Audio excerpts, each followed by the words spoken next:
15 మున్సిపాలిటీల్లో బీఆర్ఎస్ విజయం సాధించింది. హంగు వచ్చిన చోట ఇండిపెండెంట్లతో బీఆర్ఎస్ మంతనాలు జరుపుతుంది. ఇక ఇప్పటి వరకు 700కు పైగా వార్డుల్లో బీఆర్ఎస్ గెలిచింది. ఫలితాల్లో 50% పైగా వార్డులు గెలిచామని బీఆర్ఎస్ అంటుంది.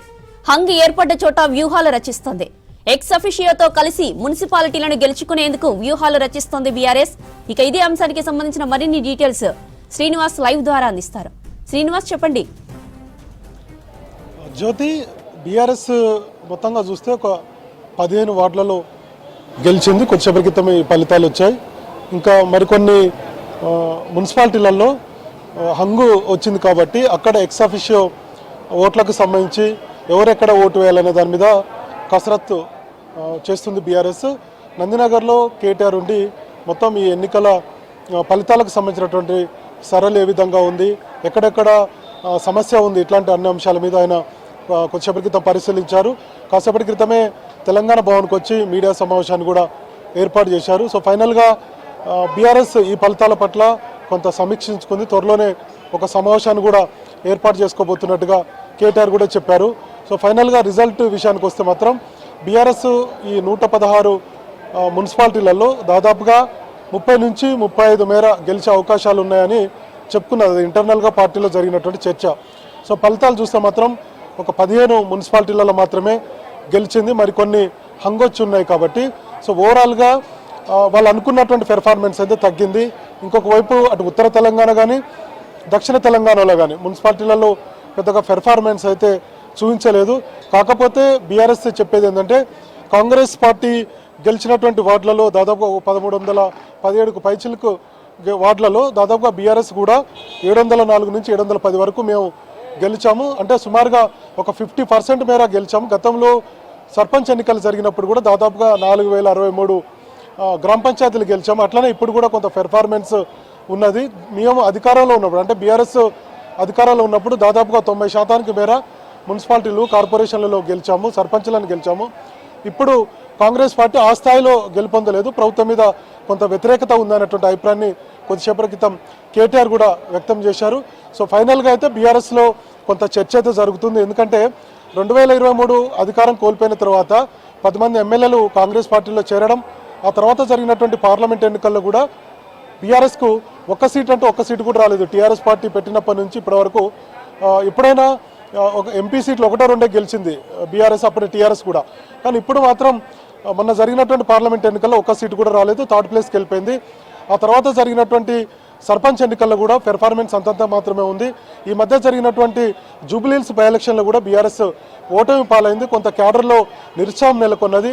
ఆ తర్వాత ఇప్పుడు మున్సిపల్ ఎన్నికల్లో కూడా అనుకూలమైనటువంటి ఫలితాలు బీఆర్ఎస్కు రాలేదని బయటికి మాత్రం మేము బెస్ట్ పెర్ఫార్మెన్సే ఉంది, అధికార పార్టీని ఇబ్బందులకు పాలు చేసే విధంగా అంటే ప్రజల్లో ఒక చర్చ జరిగే విధంగా మేము మా పెర్ఫార్మెన్స్ ఉంది. దాదాపుగా మేము అనుకున్నంత స్థానాల్లో అంటే 30 అనుకున్నప్పుడు కూడా 15 మున్సిపాలిటీలు మేము గెలుపొందామని చెప్పి బీఆర్ఎస్ చెప్పుకున్నప్పుడు కూడా క్యాడర్లో కొంత నిరుత్సాహం కనపడుతుంది.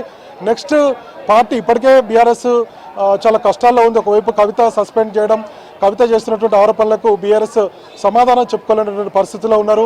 ఇంకొక వైపు అధికార పార్టీ నుంచి ఒత్తిడి కావచ్చు, మరోవైపు బీజేపీ కూడా కొంత గతంలో కంటే కొంత మెరుగైనటువంటి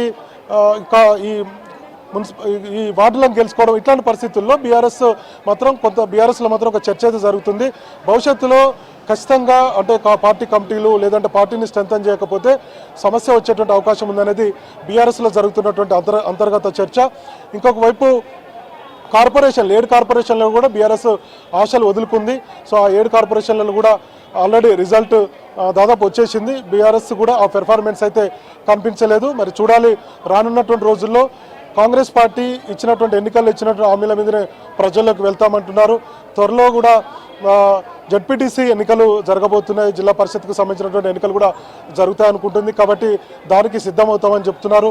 సో మొత్తానికి ఇచ్చినటువంటి హామీల మీదనే ఒక ఫైట్ చేయాలని అనుకుంటుంది. ఇంకొక వైపు జూబ్లీహిల్స్ ఎన్నికల్లో కూడా కాంగ్రెస్ బాకీ కార్డుల పేరుతోటి ప్రజల్లోకి వెళ్ళింది. కానీ కాంగ్రెస్ పార్టీ దాదాపుగా 25,000 పైచిలకు మెజారిటీతోటి 26,000 పైచిలకు మెజారిటీతోటి జూబ్లీహిల్స్లో గెలుపొందింది. తర్వాత జరిగినటువంటి పంచాయతీ ఎలక్షన్లో కూడా అంతగా ఈ బాకీ కార్డుల యొక్క పెర్ఫార్మెన్స్ అయితే బీఆర్ఎస్ నుంచి కనిపించలేదు. ఇప్పుడు కూడా ఈ మున్సిపల్ ఎన్నికల్లో కూడా బాకీ కార్డులను పంచారు. దాదాపుగా 18 అంశాలను కాంగ్రెస్ పార్టీ ఎన్నికల్లో ఇచ్చినటువంటి అంశాలతోటి ప్రజల్లోకి వెళ్లారు.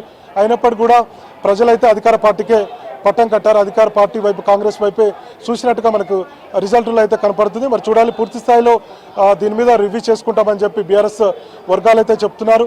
అనుకున్నంత అయిన ఫలితాలు అయితే రావట్లేదు. బయటికి మాత్రం 15 మేము మున్సిపాలిటీలు గెలుపొందాము, తర్వాత కొంత ఓటు బ్యాంకు కూడా మాకు పెరుగుతుంది అనేది బీఆర్ఎస్ చెప్పుకున్నప్పటికీ కూడా ఇంకొక వైపు హంగు కూడా 10-12 మున్సిపాలిటీలలో వచ్చింది. అక్కడ కూడా బీఆర్ఎస్ ఫలితాలు పెర్ఫార్మెన్స్ బాగుంది, మా కార్యకర్తలు నేతలందరూ కూడా పనిచేశారని చెప్పుకున్నప్పటికీ కూడా పూర్తి స్థాయిలో బీఆర్ఎస్లో జరుగుతున్నటువంటి చర్చ మాత్రం ఖచ్చితంగా ఇది కొంత మైనస్గానే ఉంది.